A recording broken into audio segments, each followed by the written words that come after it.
Hai, saya Dodi. Ini total dividen yang saya terima sampai pertengahan 2026. Angka ini sudah lebih besar dari total dividen saya sepanjang 2025 kemarin, bahkan sudah melebihi pendapatan aktif saya sebagai seorang dosen. Tapi 2026 ini bukan tahun yang mudah. Awal Juni lalu, market anjlok sampai 38% year to date, dan banyak yang portfolionya hancur karena dari awal salah pilih saham. Makanya sering muncul di benak saya, dari ratusan saham di bursa, gimana caranya memilih saham yang potensial untuk dibeli di 2026. Di video ini saya akan bahas, apakah mungkin hidup dari investasi saham, gimana caranya screening saham yang potensial, dan dari hasil screening gimana caranya analisa lebih dalam sebelum masuk portfolio. Supaya investor pemula bisa mulai investasi saham dari nol di tahun 2026. Yuk kita mulai.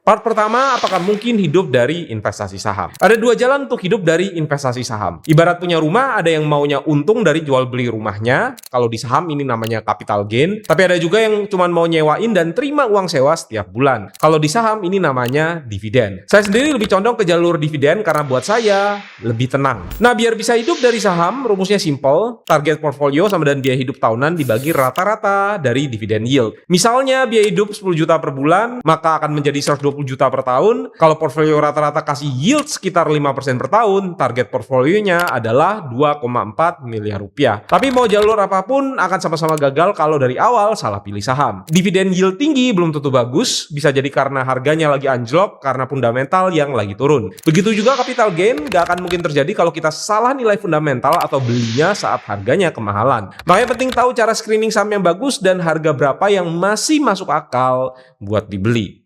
Next. Part yang kedua, gimana cara screening saham yang potensial. Kalau bicara investasi saham, idea generation is king. Karena kalau cuma lihat saham yang itu-itu aja, kita bisa kehilangan peluang dari saham lain yang mungkin sebenarnya lebih bagus. Jadi cari ide saham baru itu proses yang nggak pernah berhenti. Market bergerak terus, yang dulunya mahal bisa jadi murah, dan yang murah bisa jadi mahal. Nah, salah satu cara yang selama ini saya andalkan dan sudah pernah saya bahas di video lain adalah screener bawaan dari aplikasi sekuritas. Tapi belakangan ini saya coba tambah 3 cara lain untuk nemuin saham potensial. Cara pertama, screening dari valuasi. Konsepnya simple, cari dulu saham yang di bawah nilai wajarnya, baru nanti gali kenapa saham itu didiskon sebegitu dalam. Salah satu fitur yang baru-baru ini saya pakai buat hal ini ada di Investing Pro dari investing.com yang bisa langsung filter saham-saham yang undervalued. Nah, ini adalah tampilannya, kita bisa masuk ke features, kemudian pilih most undervalued. Dari situ nanti akan keluar daftar saham lengkap beserta dengan harganya sekarang, fair value, dan beberapa skor tambahan. Dari sini saya menemuin 2 nama yang sebenarnya sudah saya tahu dari dulu, yaitu Tower dan juga Pewon. Jadi Tower misalnya harganya kurang lebih di sekitar 390 sampai 400-an, fair value-nya ada di 626, itu artinya ada upside sekitar 50% lebih. Dan skor financial health-nya itu good. Tapi dua-duanya emang nggak pernah lolos di screener sebelumnya. Mungkin karena keterbatasan kriteria yang saya pakai di situ. Nah, cara kedua adalah screening dari strategi yang udah jadi. Kalau cara pertama kita mulai dari valuasi, cara kedua ini pendekatannya sedikit berbeda.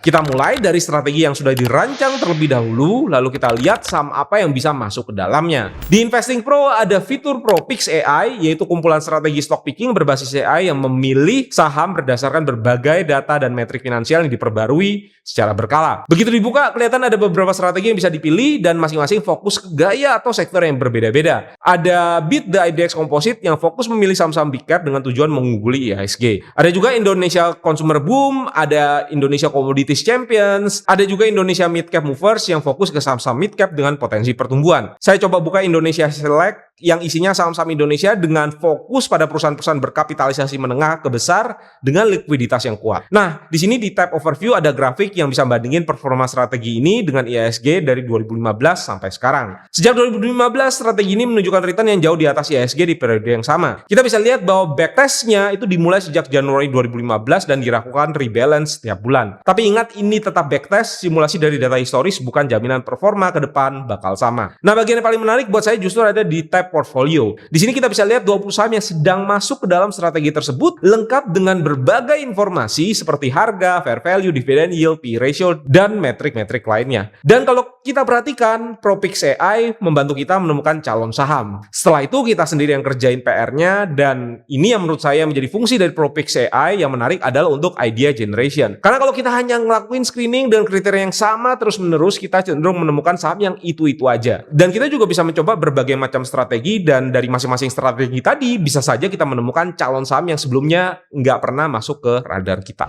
Nah, ini cara ketiga, screening berdasarkan kriteria yang kita tentukan sendiri. Kalau dari cara pertama kita mulai dari valuasi, dari cara kedua kita mulai dari strategi yang sudah dirancang, dan cara ketiga ini adalah balik ke diri kita sendiri. Kita yang nentuin saham seperti apa yang kita cari, dan AI akan membantu mencarikannya. Nah, di Investing Pro itu sudah ada fitur Warren AI yang bentuknya seperti chat biasa. Dan menurut saya disinilah Warren AI yang paling menarik, karena di Investing Pro sendiri sebenarnya sudah punya screener biasa, tapi dengan fitur Warren AI kita nggak perlu lagi menerjemahkan apa yang ada di kepala kita untuk menjadi belasan filter. Masalah dari screener biasa akan muncul ketika saya punya beberapa kriteria sekaligus yang lebih spesifik. Misalnya, saya mau saham yang sudah konsisten membayar dividen, bisnisnya profitable, labanya cukup besar, dan masih punya upside ke fair value. Nah, daripada saya menerjemahkan semua satu persatu ke dalam filter di Warren AI, saya bisa langsung menjelaskan apa yang saya cari. Misalnya aja saya ketikkan buatkan list 10-15 saham Indonesia yang bisa dibeli untuk dividen for living, syarat minimal punya dividen payment streak, net income terakhir lebih dari 500 miliar, profitable, dan punya upside value, tampilkan dalam tabel. Hasilnya nanti akan keluar 11 saham yang memenuhi kriteria tersebut lengkap dengan harga, dividen yield, berapa lama streak membayar dividennya, net income, upside ke fair value, sampai alasan singkat kenapa saham tersebut masuk ke daftar. Nah, di sini salah satu contohnya adalah Bank Mandiri. Di hasil screening ini Bank Mandiri tercatat punya dividen yield 12,3%, dividen payment streak 24 tahun, net income sekitar 56,29 triliun,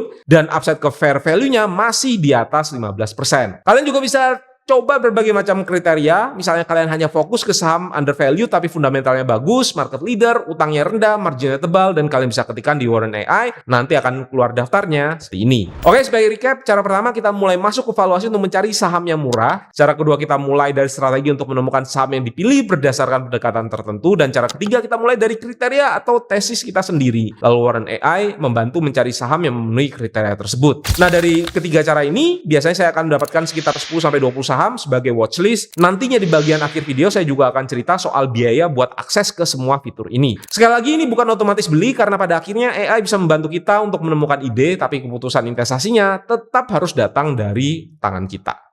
Next. Part ketiga, gimana caranya menentukan saham yang layak dibeli. Karena screening cuma menjawab pertanyaan saham mana yang menarik untuk saya lihat lebih lanjut, belum menjawab pertanyaan yang jauh lebih penting, yaitu saham mana yang sebenarnya layak saya beli. Untuk menentukan apakah sebuah saham benar-benar layak dibeli, saya biasanya mulai dari 3 pertanyaan utama. Yang pertama adalah good business, apakah saya mau memiliki bisnis ini? Yang kedua adalah good price, apakah harga sekarang masih di bawah value-nya? Dan yang ketiga adalah why cheap, kenapa pasar memberikan harga semurah ini? 3 pertanyaan ini yang kemudian akan menentukan apakah sebuah saham akhirnya bisa masuk ke portfolio saya atau tidak. Kita mulai dari yang pertama, good business. Apakah saya mau memiliki bisnis ini? Ini adalah checklist yang saya lihat saat mau menilai apakah suatu saham punya bisnis yang bagus atau enggak. Mulai dari apakah model bisnisnya bisa dipahami, gimana track record laba dan profitabilitas, gimana cash flow dan utang, apakah competitive advantage dari bisnisnya, dan apakah saham tersebut punya prospek jangka panjang. Nah, kalau saham yang saya cari memang untuk fokusnya ke dividen, saya akan tambahkan satu checklist lagi, yaitu dividen quality. Ini adalah beberapa poin tambahan yang akan saya lihat.